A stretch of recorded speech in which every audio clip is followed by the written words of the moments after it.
¿Qué tal? Excelente día y bienvenido seas a esta ponencia que lleva por nombre Estrategia Fiscal para Profesionistas, la cual está enfocada a que tú puedas incrementar el crecimiento de aquello por lo cual te esfuerzas todos los días en tu labor, que es el crecimiento de tu patrimonio.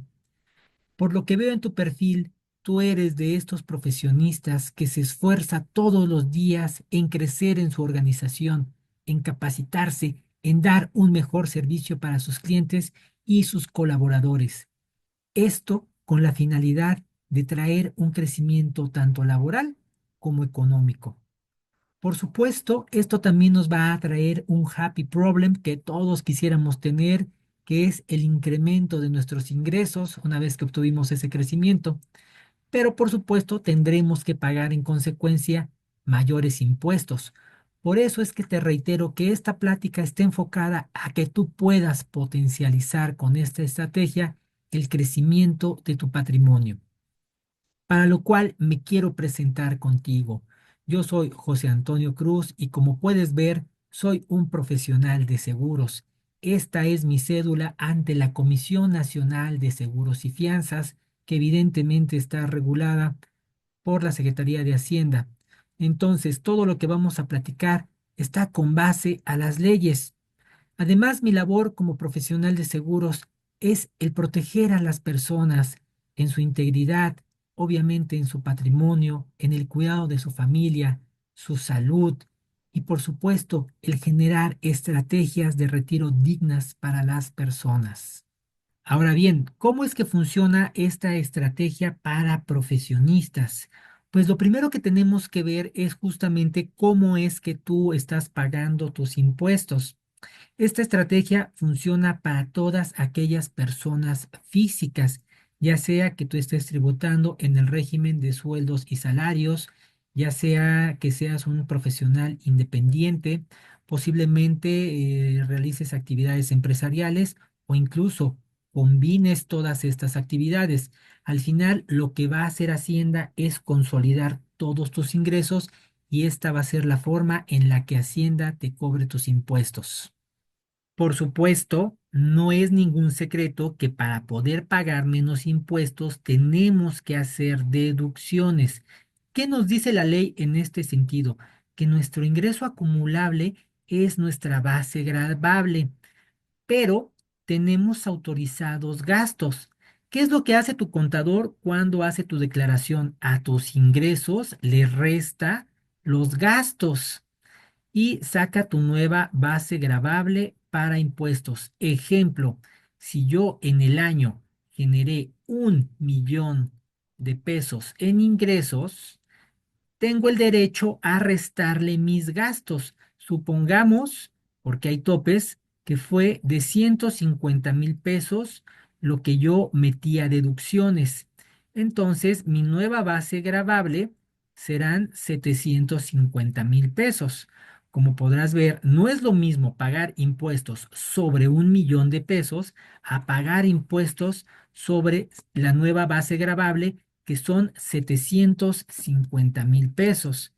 Entonces, aquí ya vamos viendo pues la forma en la que vamos a poder utilizar esta estrategia fiscal. ¿Cuáles son aquellos gastos que tenemos las personas físicas para poder deducir? La principal confusión está en que las personas que estamos en el régimen de sueldos y salarios solamente tenemos algunas deducciones personales que están dentro del artículo 151 de la Ley del Impuesto sobre la Renta.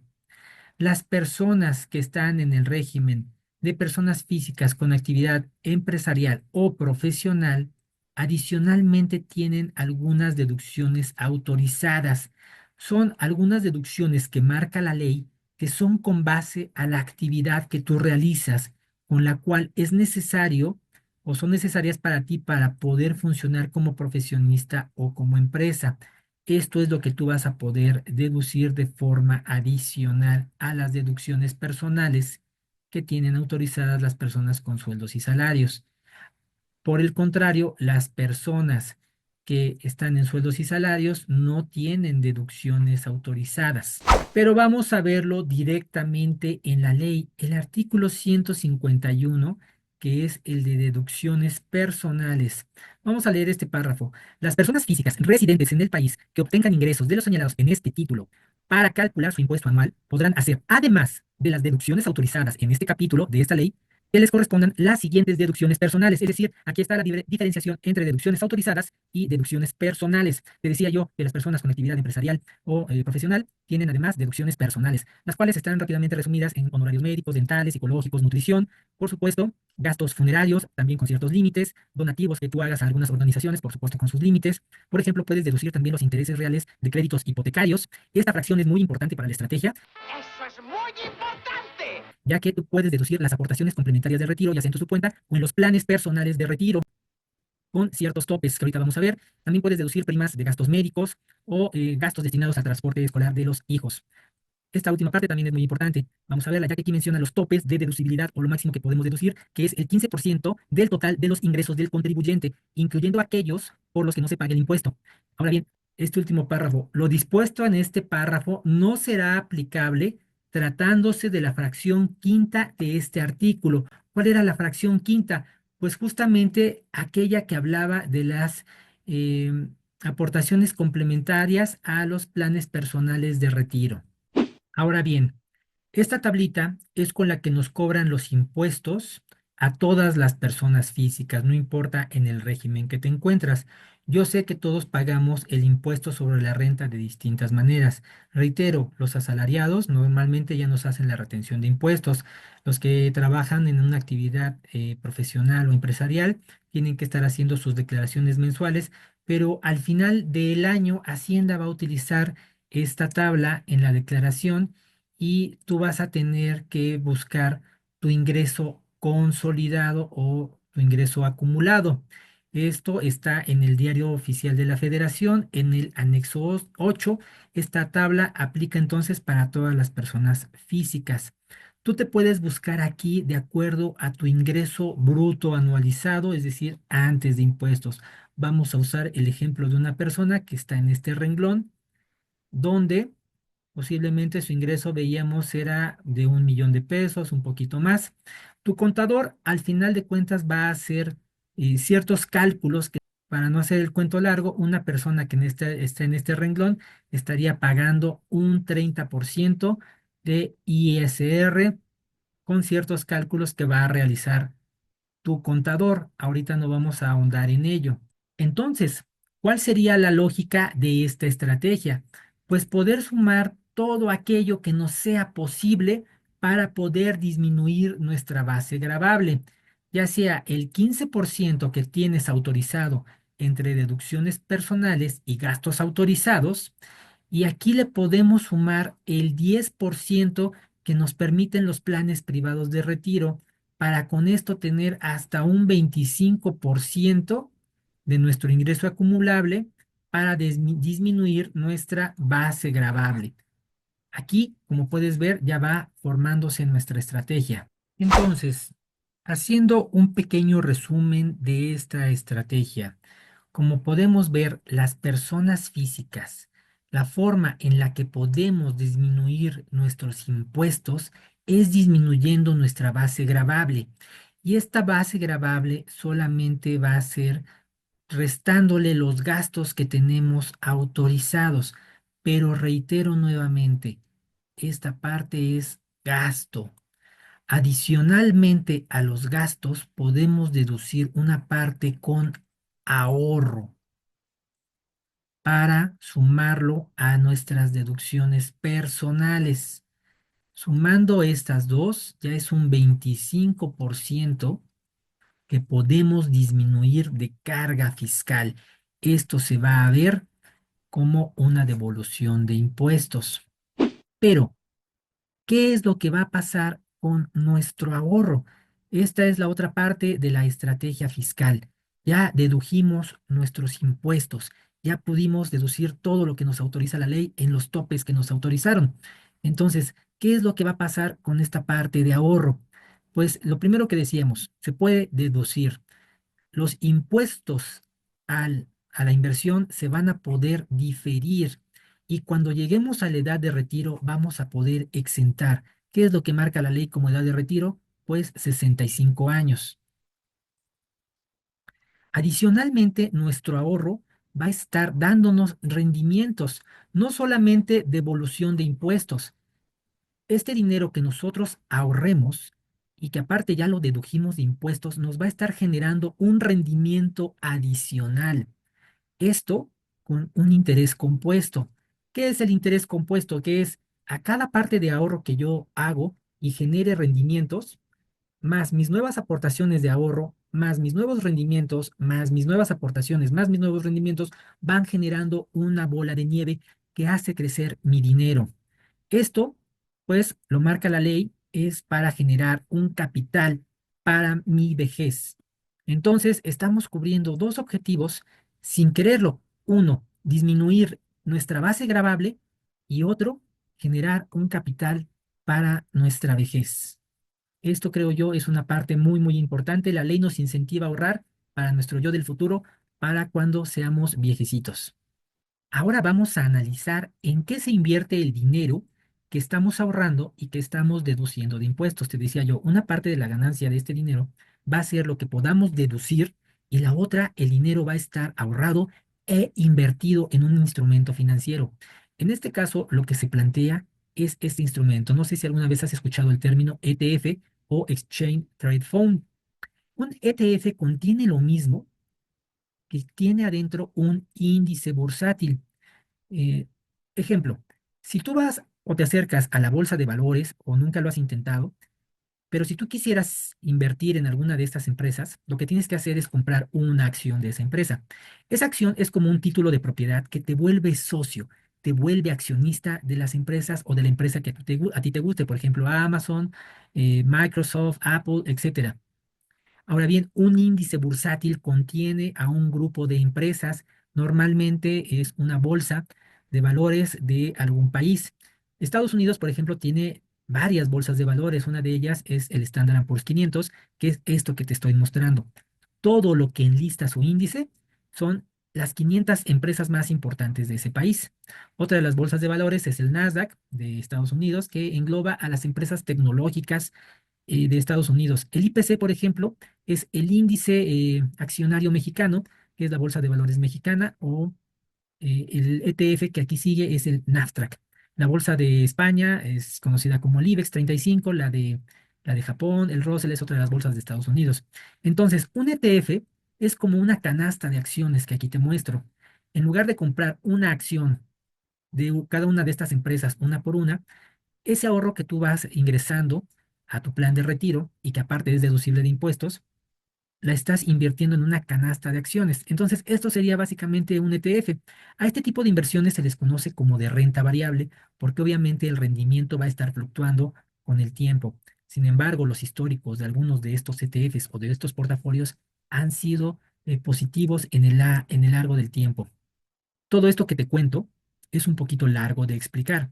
En qué funcionan, en qué se ahorra, cómo se deduce de impuestos, ya lo vimos, cómo se invierte ese dinero para que adicionalmente a la ganancia que obtengas por la devolución de impuestos, también obtengas un rendimiento por este dinero que tú estás invirtiendo a futuro para tu retiro. ¿Por qué? Porque es lo que marca la ley. Estos instrumentos que te acabo de platicar están regulados también ante instituciones financieras, ante las bolsas de valores, por lo tanto, son instrumentos seguros y diversificados. Si a ti te interesa, te lo podemos explicar de forma más detallada. Lo siguiente que hay que ponderar es esto que te muestro. Si bien esta estrategia es una excelente inversión porque estás deduciendo impuestos, porque estás generando rendimientos de tu ahorro que aparte estás deduciendo, la principal razón por la cual deberías de invertir en un plan de retiro es porque hay una crisis de pensiones en México. Todos estos puntos que te señalo, tú los puedes corroborar con expertos en artículos financieros. Vamos a ser 32 millones de ancianos en el 2050, es decir, nuestra población está envejeciendo. Como tú sabes, las leyes del retiro han cambiado en el país. La ley que hoy día nos rige, que es la ley de Afores, la ley del 97, no va a bastar para poder generar un capital para nuestra vejez, ya que las Afores van a tener o tienen una tasa de reemplazo del 30 al 40% del ingreso de los trabajadores. Te pregunto, ¿a ti te gustaría vivir hoy día con el 30 o el 40% de tu ingreso? Lo siguiente es que sí o sí, el formar el capital para la vejez toma años, no es algo que podamos realizar de la noche a la mañana, de verdad. Este dinero toma años formarlo, tanto como si fueras a pagar tu departamento. También este dinero lo vamos a ocupar para la etapa en la que ya no podamos o no querramos trabajar. Por supuesto, la inflación es algo que se está comiendo el poder adquisitivo de todas las personas y esto es un impuesto que sí o sí todos estamos pagando, no nos podemos salvar de él, nuestro dinero pierde valor con el tiempo. Por supuesto, en la vejez todos como seres biológicos perdemos capacidad productiva, por supuesto nuestra salud se ve mermada, podemos llegar con enfermedades y esto nos puede hacer caer en dependencia económica. Entonces, si bien todo lo que te acabo de platicar es una estrategia para que tú hagas crecer tu patrimonio, para que tú crezcas el dinero que generas día con día, también sirve para este fin y por eso es que la ley nos incentiva a ahorrar y nos disminuye impuestos y está incluido en los planes personales de retiro. Esta realidad tú la puedes ver en todos lados. Si eres un poquito observador, habrás escuchado analistas, expertos, posiblemente te has encontrado con estos mismos artículos periodísticos. Insisto, hay una crisis de pensiones en el sistema financiero mexicano. Quiero rápidamente terminar con esta reflexión adicional a lo que sería la estrategia para el retiro. Ahorita mencionamos que pues tú puedes ahorrar el 10% de tu ingreso anualizado para poderlo deducir de impuestos. Pero quiero que pienses en esto. La mayoría de nosotros no tenemos el hábito del ahorro, de guardar parte de lo que estamos generando en riqueza. Si tú, por ejemplo, empezaste a trabajar a los 18 años y el día de hoy llevas 20 años trabajando, ya tienes 38 años. Posiblemente has generado en riqueza 10 millones de pesos. No lo sé, y la mayor parte de esto lo utilizaste en tus gastos. Pero si tú hubieras tenido el hábito de ahorrar por lo menos el 10% de cada peso que tú ganabas, pues al día de hoy tendrías en el banco 1 millón de pesos. No sé si estés de acuerdo conmigo. Si hasta este momento no lo has hecho, no te preocupes. El día de hoy es el mejor momento para comenzar a invertir. La otra consideración que te quiero hacer es que cuando empezamos a trabajar, solemos creer que estamos destinados pues a vivir nuestra vida, a cumplir nuestros sueños, nuestras metas y que en el Inter no va a haber pues prácticamente nada que se nos interponga hasta el momento en que se nos termine el juego. Sin embargo, como seres humanos, nuevamente quiero reiterarte que estamos expuestos a toda serie de riesgos. Uno de estos riesgos, evidentemente, es el de morir joven. Aquí los afectados, por supuesto, sería nuestra familia o nuestros dependientes económicos. Asimismo, estamos expuestos a todo tipo de riesgos que pueden ser enfermedades o, por supuesto, accidentes que nos pudieran traer una invalidez total y permanente. Aquí la pregunta para ti sería, con base a esta reflexión, ¿cuánto tiempo podrías subsistir si en este momento no pudieras trabajar o generarte el ingreso con el que te ganas la vida? ¿Cuánto tiempo? Y el otro riesgo que acabamos de platicar, que aparte de todo nos va a traer pues rendimientos y devolución de impuestos, es el de vivir mucho. ¿Por qué? Por lo que mencionábamos en el slide anterior, es un riesgo llegar a la vejez sin un capital para nuestro retiro, donde podemos llegar con alguna enfermedad, con el deterioro físico y por supuesto volvernos dependientes. Aquí nuevamente podríamos estar en la situación en la que no pudiéramos trabajar o valernos por nosotros mismos. ¿Cuánto tiempo podrías subsistir si no pudieras trabajar? Por lo cual te invito a que te evalúes en esta escala de riesgo en cada uno de los rubros que te acabo de mencionar y que tú mismo me digas cuál es tu nivel de riesgo. Todo lo que te acabo de platicar es una reflexión adicional a la estrategia que acabamos de ver para profesionistas, donde tú puedes obtener beneficios fiscales, como veíamos, y poder deducir más impuestos. Y aparte, el dinero que vas a estar deduciendo también lo puedes invertir.